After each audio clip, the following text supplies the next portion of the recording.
Ago abladi abi ke ode abi smaller ike kwela ife mi banye do manye kemba Reeby television no mi o manye ko me pe manye maku mene nkenye baje pe yella wo yella patro shishi nye la ma afin lagbemi mene hu abafe no koni eyo slot emi ne ke ina ko ekoda yin sure ke bo ho na koda shi dani wo ba je shi no wo ba akwa ke no fian no wona wo nu pa ko me ye bi wo ba sma ke wo kele ba na sanegba ni egbla mene kusu emi fio ke chowo dani wo ya no akwa wo himbe no no nyemonse no wo ya kwani no wo kaseni manye ablo na bi to yo te modomo yo je gba fa ba ni o chowo mi ncho yo ngbe kenkena ke chowo mi ji honorable George community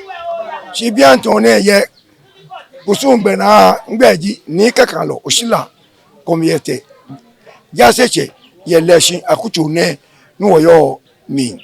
o ko na to wuro me fe keja no yi ke ni bi ye ni mi no ni ji seno talo ke hala omowo ku ni afani ko no imba wanake mene kusu klede ko baya no shi wo sumo ni wo ba fito be pin wo baya mi ni efe kuku aha wo fi o nye wala ke alagbemi yela mene hu kusu ko hu ya no fa no ba nyo gbla mi fi o nye no ke mene mi fi o ha wo yo oyiwa don ke sane no bi ne nye wo fe kusu klede ko wo chele gbemi la ejide ko ne kan la ma tuno wa akaye mo ke yele eji ka oba yi wo we ni bi pe ni wo fi o le sa ni mo ko ke no ko wo mi to mo he ko me no ba na ni ke aye wo e segbre aye obonu aye asafo afi ni kini me wala le wo ye lala ni wo to ape ye wo homo mi ni wo to le pa la mo je ko me wo le shorty ni ala e ko abanya la na ke joyi eko abana na ken gbe oye wo nani woye amna ku ya pa nlu eleje ma ko je nche ka ba na amefe amefo shiwombo alo amekaba na la aha ame ni yamo ke yele wa ku ni ja ka asmo ho ye mami ye beni abaye homo ni o chi enyo o chi ten na abaye homo no la amefe on ke kusa ke lagbemi bona fe ni mami afe po eji ma ko je mba alo sisa jemba ke nibi ye amkana ni mo ko disable ke lala ko lo mo ko disable ke nibi ni wo pa agbe akeni fun ke nibi mu ba ma mi ti mo ka mo ko egbo ni e Kristo mi ye sano ka to straight ke mo be Kristo mi ni jenyu e le sani e ke sani aha wure me ko na to gbe no na aya to le wo mo ko be pe ne ke ni fun ba ma mi ke ja le no nyo afimi no gbo e le eton man gbonyo wo wule me ba ko no ka ti aya to le nibi baba o ni ayin oye mami ato ade ashini nibi nyempi ma che shi oti eji mami afi po ke dio enga jima wo jin ke sisa jin ke ni fi ni baba na mba sla mami akeke mami ejo no nani ameba yo ifamfo ona shi ye ne ke kusu na efe mo ne wona ka ke mi ko jiogo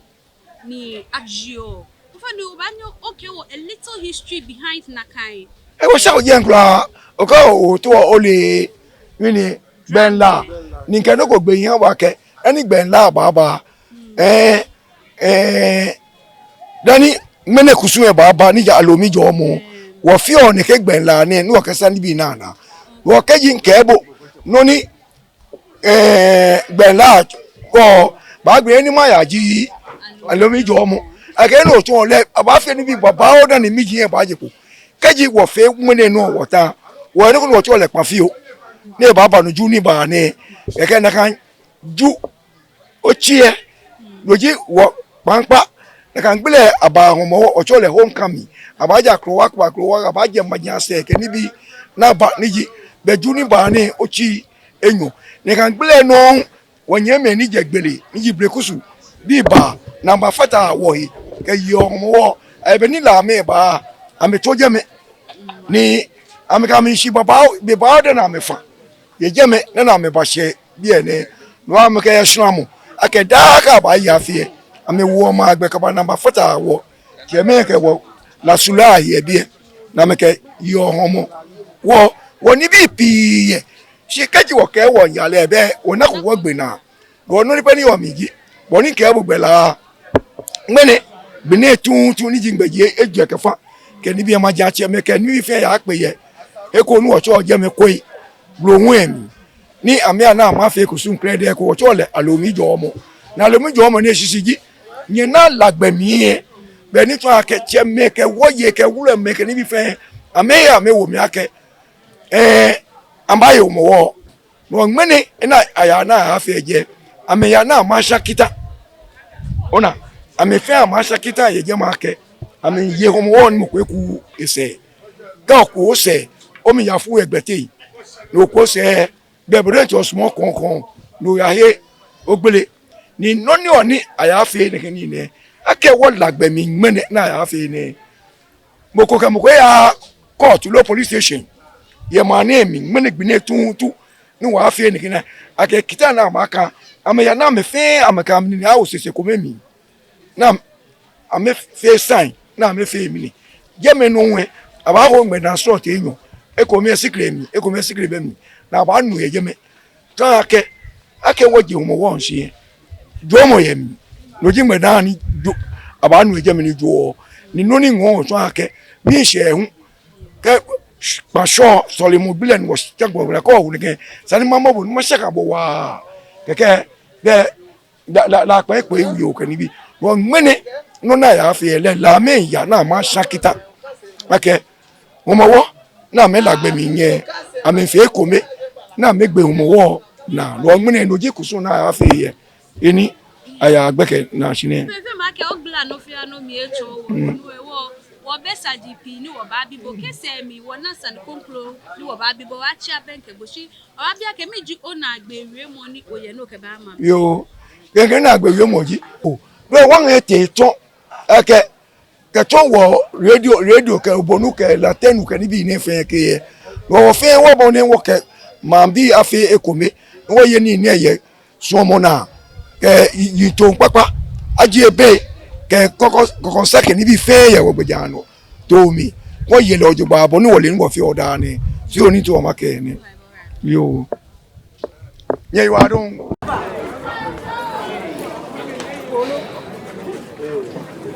papa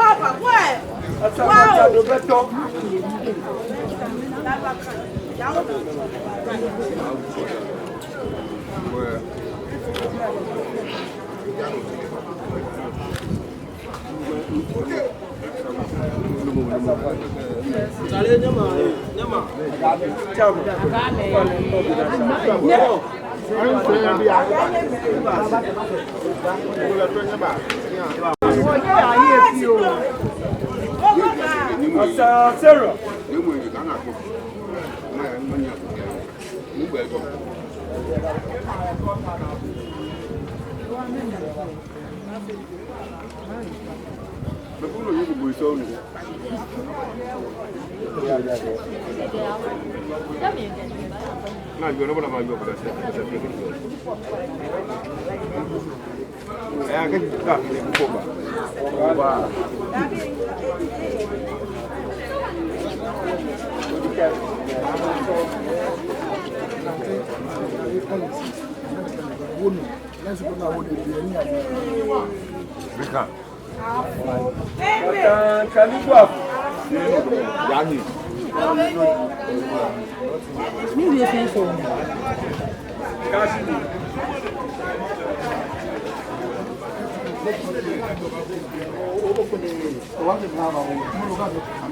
Fine, I don't want him to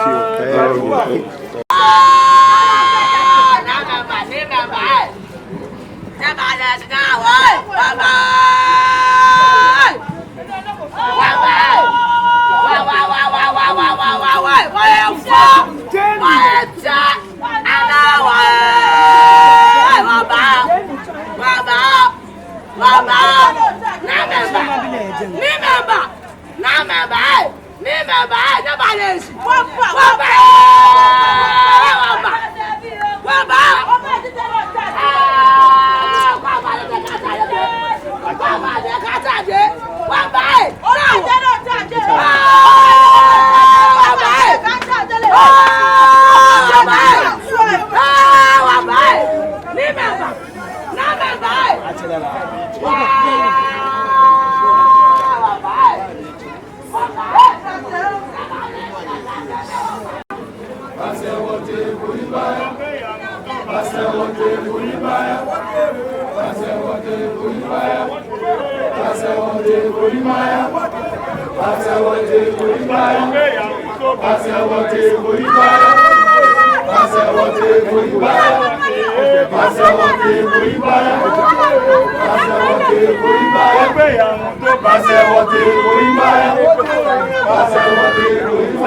Now you go take the other route.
Ameka teacher ma here media bi we ba pa dey fine ko bi no protection fi o nika teacher na here nika teacher ma here we na so fe e ba sheshi la so e ba sheshi bote wa pa fa media bi e kan ashi nyeba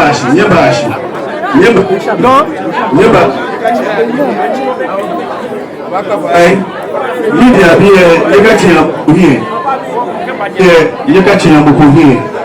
wo ada feature we yeka chinya mkohie bana fe ko ni meni to boni mo fe mo to ina boni kusuya ya ale ni mo fe mu anye ana wa pa fai yeka chinya mkohie o ba ta fai meni ye mo ba fo se na me ba chala bi ye o ba ta me fai ni ameya se ameya media bi ni accreditation ni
avec des permis. On dit ça. C'est la faire.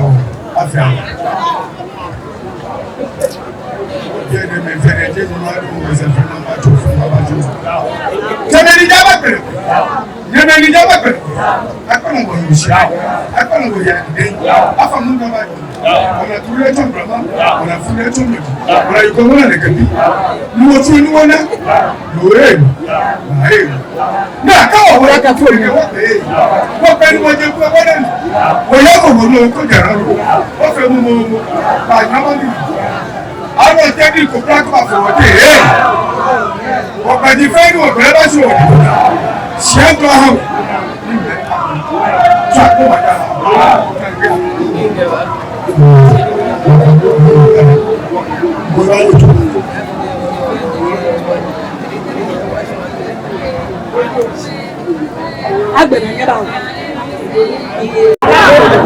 Achukusuwae majecheme ke lasuluwe amembewe sisemi menicho kusume menicho awe ochume nika kada akutiana uloha lama na uloha usabu kweli sabu uloha uloha la shite la mambo alu bagine ni ida tukusume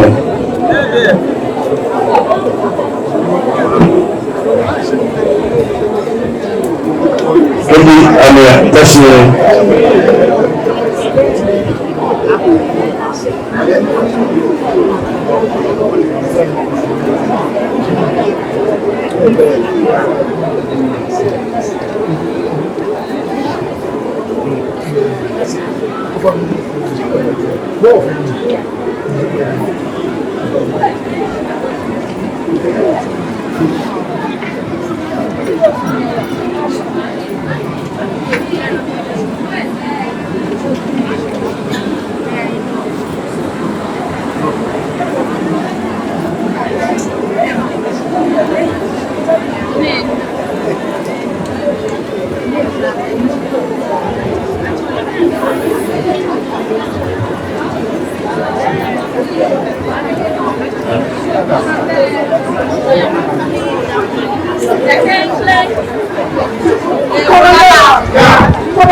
Ini ashe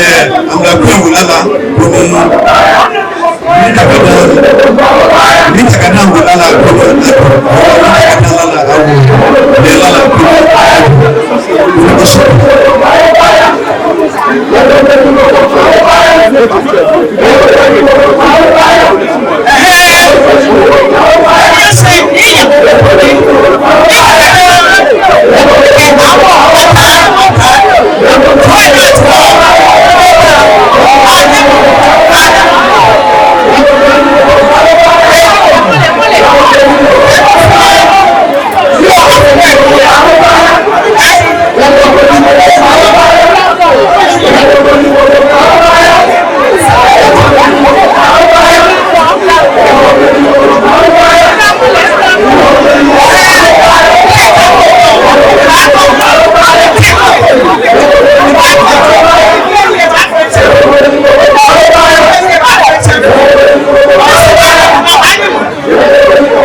What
Ode ya mi ma manche ma mimba. Inga